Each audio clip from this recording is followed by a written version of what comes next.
Hello friends, हमारा आज का टॉपिक है सेकेंड कॉलिगेटिव प्रॉपर्टी, जो कि है एलिवेशन इन बॉइलिंग पॉइंट। इस कॉलिगेटिव प्रॉपर्टी को समझने से पहले हमें बॉइलिंग पॉइंट की बेसिक डेफिनेशन को समझना पड़ेगा। बॉइलिंग पॉइंट किसी भी लिक्विड का ऐसा टेम्परेचर होता है जहाँ पे उसका वेपर प्रेशर किसके बराबर हो जाए, एटमॉस्फेरिक प्रेशर के बराबर हो जाए। उस टेम्परेचर को हम बोलते हैं बॉइलिंग पॉइंट। ठीक है, यहाँ पर देखिएगा प्योर सॉल्वेंट लिया हमने। प्योर सॉल्वेंट के पास पूरा सरफेस एरिया अवेलेबल होता है, इसलिए उसका वेपर प्रेशर ज़्यादा होता है। मतलब उस पर जो जिस टेम्परेचर पे उसका वेपर प्रेशर एटमॉस्फेरिक प्रेशर के बराबर हो जाएगा, मतलब ये वाला पॉइंट, इसको हम क्या बोलेंगे, इसका बॉइलिंग पॉइंट किसका, प्योर सॉल्वेंट का। ठीक है, लेकिन जब हम इसके अंदर नॉन वॉलेटाइल सॉल्यूट ऐड कर देंगे तो नॉन वॉलेटाइल सॉल्यूट ऐड करने से क्या होगा, इसका सरफेस एरिया पहले से कम हो जाएगा। सरफेस एरिया कम हो जाएगा तो वेपर प्रेशर भी इस टेम्परेचर पे कम हो जाएगा। ठीक है, मतलब हमें उसको ज़्यादा टेम्परेचर तक हीट देना पड़ेगा जहाँ तक इसका वेपर प्रेशर किसके बराबर हो जाए, एटमॉस्फेरिक प्रेशर के बराबर हो जाए।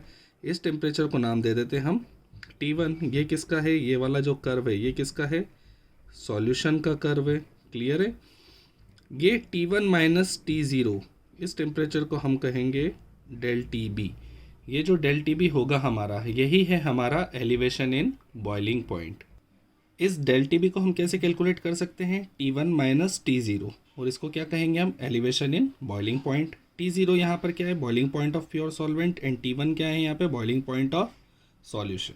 ठीक है, मैथमेटिकल एक्सप्रेशन के लिए यहाँ पे ध्यान से देखें तो मैथमेटिकल एक्सप्रेशन के लिए हम क्या कर सकते हैं, डेल टी बी मतलब एलिवेशन इन बॉइलिंग पॉइंट किसके प्रोपोर्शनल है, मोल फ्रैक्शन ऑफ सॉल्यूट के प्रोपोर्शनल है। यहाँ पर एक्स बी क्या है हमारा, मोल फ्रैक्शन ऑफ सॉल्यूट।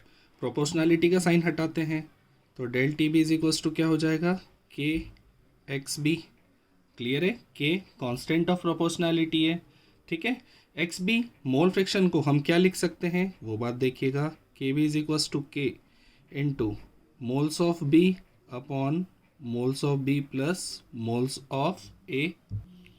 देखिए एन बी क्या है, moles of solute, n A क्या है, मोल्स ऑफ सॉल्वेंट। ठीक है, अब हम जानते हैं कि डाइल्यूट सॉल्यूशन के अंदर मोल्स ऑफ सॉल्यूट बहुत कम होंगे as compare to moles of solvent. Therefore N B can B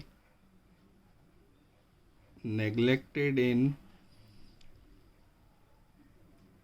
denominator. ठीक है, तो इस एक्सप्रेशन के अंदर वापस से ध्यान से देखें तो क्या हो जाएगा, del T B is equals to K n B upon n A, ऐसा लिख सकते हैं हम। ठीक है, इसको फर्दर ब्रेक करें, मोल्स को हम मास में ले आए तो क्या एक्सप्रेशन बनेगा, del T B is equals to K W B upon M B into M A upon W A. W B क्या है, mass of solvent, M B क्या है, molar mass of W B क्या है, mass of solute, M B क्या है, molecular mass of solute, M A क्या है, मॉलिक्यूलर मास ऑफ सॉल्वेंट, और डब्ल्यू ए क्या है, मास ऑफ सॉल्वेंट। ठीक है, अब आगे कंटिन्यू करें तो इस क्वांटिटी को ध्यान से देखिए, ये क्या है, इसको हम क्या ऐसे लिख सकते हैं, del T B is equals to K W B upon M B को हम मोल्स ऑफ सॉल्यूट लिख दें, अपॉन क्या हो गया, W A into M A. इस क्वांटिटी को हम क्या लिख सकते हैं, मोलैलिटी। तो क्या हो जाएगा, del T B is equals to K into molality का साइन होता है small M into capital M A. ध्यान से देखिए तो के क्या था हमारा, कांस्टेंट।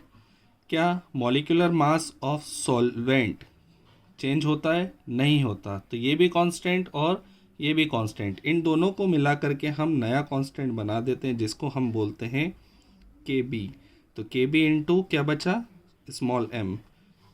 ये हमारा फाइनल एक्सप्रेशन है। यहाँ पर के बी के क्या क्या नाम होते हैं देखिएगा, के बी का नाम होता है मोलल एलिवेशन कांस्टेंट और मोलल इब्यूलियोस्कोपिक कांस्टेंट।